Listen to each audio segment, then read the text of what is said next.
欢迎回来，我们来看到是台湾的工具机产业呢，在产值上面是全世界排名第5名。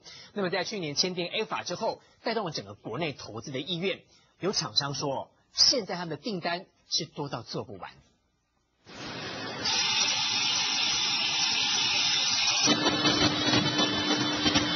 简洁有力，动作精准，台湾的工具机全世界有名。尤其研发不断的进步，这台由资策会和业者一起共同研发的机台诊断机，甚至还荣获德国 IS 大奖。所以以前我们在售后服务一个案例的话，可能要2天的时间。但是现在的话，装上这个智慧型的服务系统的话，假设是小问题，大概5分钟就能够解决了。工具机产业这半年来有感复苏 ，A 法签订之后带动了投资意愿，订单量大增。整个订单可以说用机器用抢的，机器用抢的，机器用抢的，来不及做吗？会来不及做。我们整个国内的订单可以说是大幅增加，将近100% 以上了。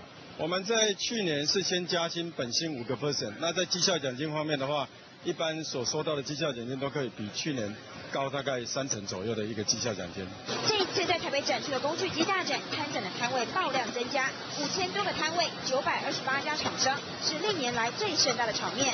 唯一美中不足的是 ，F 法早收清单当中最重要的综合加工机还是没能列入。争取到一部分，但是还是有一部分呢，到现在还没有开放。未来我们跟大陆在继续协商的时候，这些部分呢，也是我们努力的一个重点。综合工具机是台湾最具国际竞争力的机种，没能列入早收，不要说马总统很意外，业界恐怕更心痛。今日新闻台记者回家台北报道。但这是一段网络上面爆红的影片哦，影片中这个8个月大的小男婴看着自己